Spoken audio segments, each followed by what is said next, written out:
పేద మధ్యతరగతి ప్రజల ఆరోగ్యం పట్ల వైద్య విద్య పట్ల ఈ ప్రభుత్వానికి బాధ్యత లేదు. తన్నెటి కిషోర్, వైఎస్ఆర్ కాంగ్రెస్ పార్టీ స్టేట్ అధికార ప్రతినిధి, ప్రచారం విభాగం.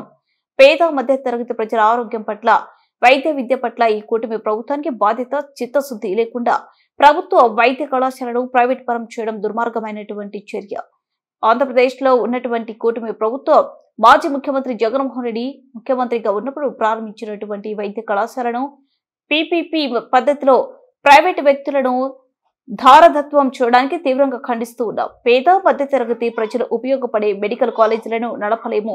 ఇది ప్రభుత్వానికి గుదుబండలా మారుతుంది అని ముఖ్యమంత్రి స్థాయి వ్యక్తులు మాట్లాడడం తగదని తన్నెటి కిషోర్ అన్నారు.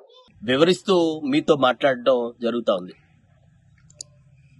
గౌరవ మాజీ ముఖ్యమంత్రి జగన్మోహన్ రెడ్డి గారి ఆధ్వర్యంలో ఉన్నటువంటి వైఎస్ఆర్ కాంగ్రెస్ పార్టీ ప్రభుత్వం ఆంధ్రప్రదేశ్ రాష్ట్రంలో ఉన్నటువంటి పేద ప్రజల కోసం, పేద విద్యార్థుల కోసం 17 మెడికల్ కాలేజీలను కేంద్ర ప్రభుత్వంతో పోరాడి ఒప్పించి 17 మెడికల్ కాలేజీలను ఈ రాష్ట్రంలో నూతనంగా నిర్మాణం చేయడం జరిగింది. వైఎస్ఆర్ కాంగ్రెస్ పార్టీ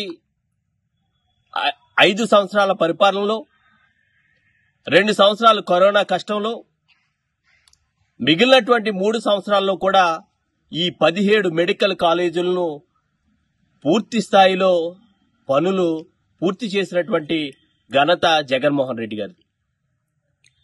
ఆ రోజు లోటు బడ్జెట్ ఉన్న పేద ప్రజల కోసం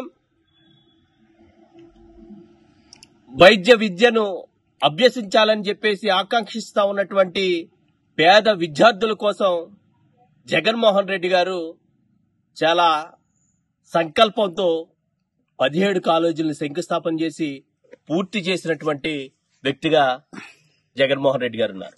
ఈరోజు కూటమి ప్రభుత్వం రాగానే ఎంత దురదృష్టం అంటే, పేద ప్రజలకి మెరుగైన వైద్యం అందించే విధంగా తీసుకొచ్చినటువంటి మెడికల్ కాలేజీలు గాని, హాస్పిటల్ గాని, అదేవిధంగా పేద ప్రజల విద్యార్థులు మెడికల్ విద్యార్థులుగా ఉన్నతమైనటువంటి డాక్టర్స్ గా తీర్చిదిద్దాలని చెప్పేసి వచ్చినటువంటి కాలేజీల విషయం గాని పూర్తిగా నిర్వీర్యం చేస్తూ ఈరోజు పేద ప్రజలకి అన్యాయం చేస్తున్నారనే విషయాన్ని మనం చేస్తా ఉన్నాం.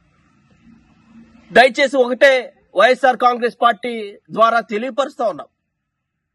మీరు చేస్తా ఉన్నటువంటి అన్యాయం, మీరు చేస్తా ఉన్నటువంటి దుర్మార్గం ప్రజలంతా కూడా గ్రహిస్తా ఉన్నారు. ఇది వాస్తవం అనే విషయాన్ని గ్రహించారు. పేద ప్రజల కోసం జగన్మోహన్ రెడ్డి గారు అనేకమైనటువంటి వేల కోట్లతో మెడికల్ కాలేజీలను, హాస్పిటల్ను ఏర్పాటు చేస్తే ఈరోజు వాటిని పూర్తి చేసి ప్రజలకు అందుబాటులోకి తీసుకురావాల్సినటువంటి బాధ్యత ఉన్నటువంటి కూటమి ప్రభుత్వం ఎక్కడా కూడా దానికి కనీసం కొద్దిపాటి నిధులు కేటాయిస్తే పూర్తయ్యే పరిస్థితిలో ఉన్నా కూడా వాటి కోసం ₹1 ఖర్చు పెట్టుతున్నటువంటి పరిస్థితి లేదు.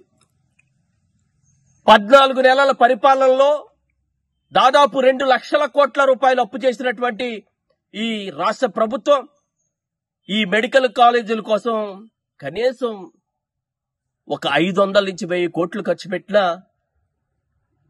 పనులు పూర్తయ్యేవి అనే విషయాన్ని మనం చేస్తున్నాం. కేవలం అప్పు తెచ్చుకోవడం, దాన్ని అమరావతి అని చెప్పేసి ఒక భ్రమరావతి కోసం ఈ డబ్బంతా ఖర్చు చేయడం, దానికి లెక్కపత్రం లేకుండా దాదాపు 2 లక్షల కోట్ల రూపాయలు ఇప్పటి వరకు ఖర్చు చేశామని చెప్పేసి చెప్తా ఉన్నారు. రోజులు వెంబడి రోజులు వేల కోట్ల రూపాయలు అప్పులు చేస్తా ఉన్నారు. ఈరోజు ఈ రాష్ట్రంలో పేద ప్రజల కోసం, పేద విద్యార్థుల కోసం 17 కాలేజీలను జగన్మోహన్ రెడ్డి గారు ఏర్పాటు చేస్తే వాటి కోసం కూడా ఎక్కడ కూడా ₹1 ఖర్చు చేయకుండా పేద విద్యార్థులకు అన్యాయం చేస్తా ఉన్నటువంటి ప్రభుత్వంగా ఈ కూటమి ప్రభుత్వం ఉంది. నిన్నటి రోజు కొలుసు పార్థసారథి గారు, మంత్రి గారు మాట్లాడుతూ ఈ కళాశాలలు ఆంధ్రప్రదేశ్ ప్రభుత్వం మెయింటైన్ చేయడం వల్ల ఆర్థికంగా లోటు పడుతుంది, ఆర్థికంగా ఈ రాష్ట్ర బడ్జెట్ సరిపోదని చెప్పేసి మాట్లాడుతున్నాడు. అయ్యా మంత్రి గారు, మీకు ఒకటే విషయాన్ని మనవి చేస్తా ఉన్నాం. మీ వ్యక్తిగత, మీ పార్టీ అభివృద్ధి కోసము, మీ మంత్రుల బాగు కోసము, మీ కూటమిలో ఉన్నటువంటి ముఖ్యమైనటువంటి వ్యక్తుల బాగు కోసము మీరు అనేకమైనటువంటి కార్యక్రమాలు చేసుకుంటా ఉన్నారు. ఈరోజు పేద ప్రజల కోసం నిర్మాణం అవుతా ఉన్నటువంటి మెడికల్ కాలేజీలు మీ బడ్జెట్ లో వాటికి కేటాయించడం ద్వారా నష్టపోతామని చెప్తా ఉంటే ఇది మీకు తగ్గ